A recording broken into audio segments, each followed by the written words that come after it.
¿Sabías cómo era la vida en Quisqueya antes de la llegada de Cristóbal Colón? Aquí te lo contaremos, pero antes de hablar del pasado, entendamos el presente, y es quienes somos los verdaderos herederos de la voluntad taína en la Hispaniola. Origen de los aborígenes en la isla La Hispaniola. La República Dominicana se encuentra ubicada en la parte este de una isla en el Caribe de 76.000 kilómetros cuadrados y es compartida con otro país llamado Haití. La República Dominicana tiene una extensión en territorio de 48.600 kilómetros cuadrados, solo superada en el Caribe por la isla de Cuba. La población dominicana, para el año 2024, fue de 10,8 millones de personas, en su mayoría mulatas, o sea, mezcla de personas negras y blancas con un 67%. La población negra es cerca del 30% del total, y la blanca representa un 3%. El idioma oficial de República Dominicana es el español. Pero, ¿cómo fue el génesis de todo esto? Vayamos a escudriñar en el pasado. Hace unos 18.000 años se dio en las Antillas un fenómeno natural llamado glaciación, que consistió en el aumento de la masa de hielo y la disminución del nivel del mar. Eso permitió que aumentara el tamaño en las islas del Caribe y que aparecieran otras que estaban para ese entonces sumergidas.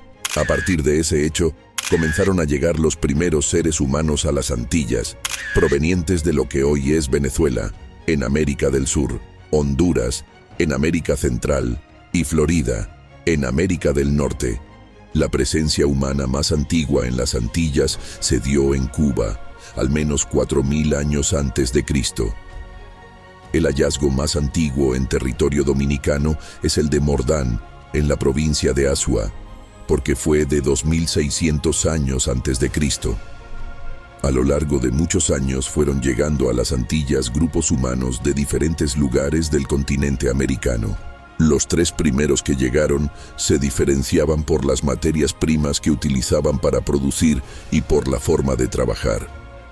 Esos grupos fueron los líticos, que se dedicaban a tallar piedras duras, los pétreos, que empleaban piedra pulida, los concheros, que elaboraban muchos instrumentos de trabajo a partir de caracoles. Hasta el año 3000 a.C., quienes poblaban las Antillas eran los líticos, que se dedicaban a cazar animales y a recolectar especies en las zonas costeras. Para trabajar hacían cuchillos, hachas y raspadores. Luego llegaron los pétreos, quienes usaban mejores instrumentos de trabajo, como las dagas, martillos y hachas, y producían más bienes que los líticos. También se dedicaban a la recolección, la pesca y la caza de animales, como la utía, la iguana y otros. Este agrupamiento fue más numeroso que el de los líticos, pues al producir más pudo asentarse mejor. El tercer grupo, los concheros, cuya fecha de llegada no está bien establecida, se relacionaba con las zonas costeras y se dedicaba principalmente a crear instrumentos de conchas, como los picos, raspadores, gubias y otros. Este grupo no tiene mucha presencia en lo que hoy es la República Dominicana. Desde el año 2000 a.C., los tres grupos comenzaron a mezclarse. Aumentaron la población, los asentamientos y la cantidad de bienes. Siglos después se inició la producción de objetos de cerámica y el cultivo de la tierra, aunque de forma limitada, pues prevalecían la recolección, la caza y la pesca. Llegada de los arahuacos. En el siglo I a.C., comenzaron a llegar a las Antillas agricultores provenientes de América del Sur llamados arahuacos, los cuales fueron desplazando a sus antecesores. Estos agricultores llegaron a Santo Domingo desde Puerto Rico en el siglo IV después de Cristo. Los primeros núcleos se distinguían por producir cerámica pintada llamada saladoide. Practicaban la llamada agricultura de roza, que consistía en la quema y tala de bosques y el uso de la tierra durante pocos años. Su principal alimento era la yuca amarga, con la cual hacían casabe. Con el tiempo, los arahuacos fueron cambiando su estilo cerámico hasta la época en que llegó a su madurez la cultura taína. Experimentaron cambios en la economía, la organización de las tribus y las manifestaciones religiosas. La producción aumentó y se generó un excedente que permitió la formación de caciques o jefes aldeanos y artículos ceremoniales y suntuarios. Cultivaban yuca amarga, yuca dulce, batatas, yautía, maíz, frijoles, auyama, tabaco, algodón y otros productos. Jerarquía social. Pocos siglos antes de la llegada de los españoles, que se dio en 1492, las comunidades aborígenes habían desarrollado el siguiente sistema de jerarquía social. Los jefes, que no realizaban trabajos agrícolas, llevaban atuendos que los diferenciaban del resto de la población y tenían varias mujeres, lo que se consideraba como una expresión de prestigio social. Había tres tipos de jefes. Los caciques eran los militares y religiosos y los que tomaban las decisiones que afectaban a las comunidades. Los subordinados de los caciques raras veces incidían en las tomas de decisiones en las comunidades, porque el mando era unipersonal. Nitaínos eran los ayudantes de los caciques y se dedicaban a la defensa militar de las comunidades. La palabra nitaínos quería decir los buenos o mejores. Los beíques. Estos eran los médicos y hechiceros, quienes además se dedicaban a la transmisión de conocimientos y tradiciones, a la organización de eventos religiosos y a la fabricación de ídolos. También existía la población trabajadora comunal, quienes gozaban de total libertad personal. Y los denominados naborías, quienes eran un grupo considerado inferior, se creen que pudiera estar integrado por sirvientes. Posiblemente provenían de la población preagrícola. Organización social. El componente fundamental de la organización social era la tribu, o sea, la población que vivía en una aldea al mando de un cacique. La población de las tribus se dividía en unidades de parentesco, a las cuales los españoles les llamaban barrios, las cuales se constituían de la unión de varias familias ampliadas o linajes.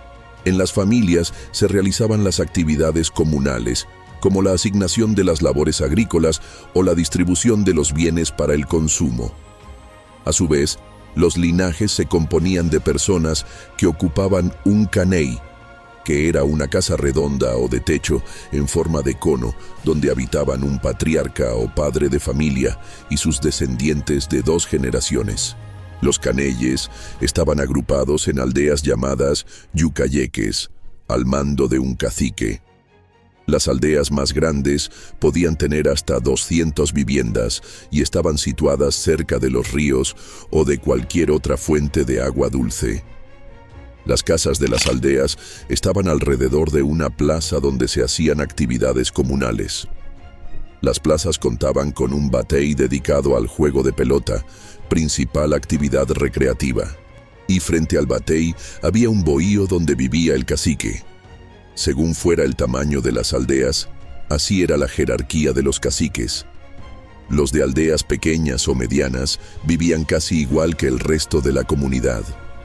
Los de aldeas grandes lucían coronas de oro y otros lujos. También se consideraban grandes caciques a aquellos que dirigían a varias tribus integradas, las cuales formaban un cacicazgo.